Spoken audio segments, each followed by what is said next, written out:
Hello.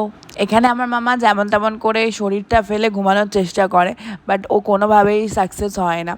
তারপরে আমরা রাস্তাতে দাঁড়াই পলসন্ডাতে পাপ্পুর ধাবাতে তড়কা রুটি খেতে। পাপ্পুর ধাবা খুবই ফেমাস, আশা করি অনেকেই জানে।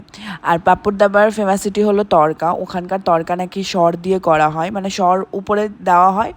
যাই হোক, হ্যাঁ, তরকারিটা দারুণ লেগেছে খেতে। আমি এর আগেও খেয়েছি অনেকবার।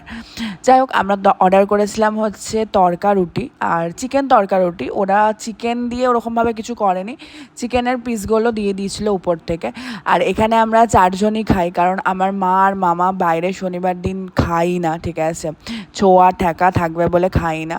আর বাবা আলুর পরোটা খেয়েছিলো বলে পেট ভরা ছিল।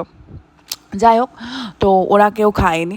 আমার মামা তো আগেই দেখালাম মুড়ি খেয়ে নিয়েছিল, কিন্তু আমরা 4 জন খেয়েছিলাম। আর এই খাবার খেয়ে আমার বোনুর সারা রাস্তা বমি, সারা রাস্তা বমি বলতে সারা রাস্তা বমি। একবার দাঁড়াচ্ছে, একটু এগোচ্ছে, আবার বমি বমি লাগছে, আবার বমি লাগছে। যাই হোক, ও বমি করেছেও প্রচুর। তো কিন্তু খাবারটা সত্যি বলতে ভালোই ছিল। হয়তো ওর আগে থেকে অসুবিধা হচ্ছিল, মানে আমার বুনুর না, যদি ওরকমই ব্যাপার থাকতো, খাওয়ার খারাপ হতো, তাহলে তো আমাদের সবারই হতো, কিন্তু আমার তাই মনে হয়। আর চিকেন তড়কা রুটি এগুলো রিচ খাবো, তো কোল্ড ড্রিঙ্কসও তাতে খাবোই।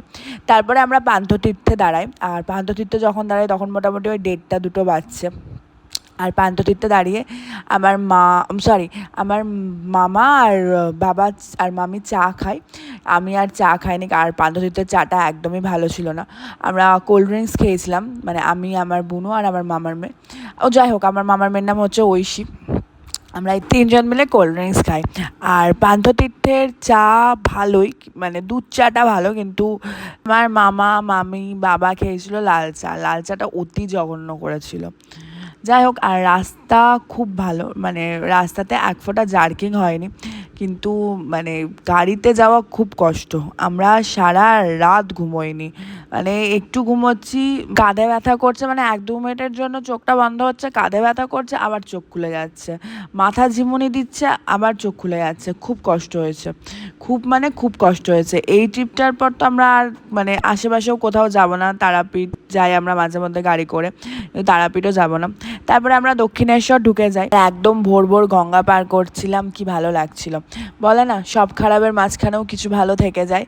আর এই যে এই ভোরের দৃশ্যটা, মানে যখন ভোর হচ্ছিল, আলো ফুটবে, তখন যে চারপাশটা কি ভালো লাগছিল, সত্যি এটা চোখে না দেখলে কখনো, মানে ক্যামেরা অতটা জাস্টিফাই করতে পারবে না। আর হ্যাঁ, আপনাদের তো বলাই হয়নি আমরা কোথায় যাচ্ছি। আর আমরা যাচ্ছি হচ্ছে দীঘা। যাই হোক, আর এই ট্রিপে এই চাটা সব থেকে বাজে ছিল। তারপর আমরা হোটেলে ঢুকে যাই, আর আমাদের হোটেলটা ছিল তাজপুরে।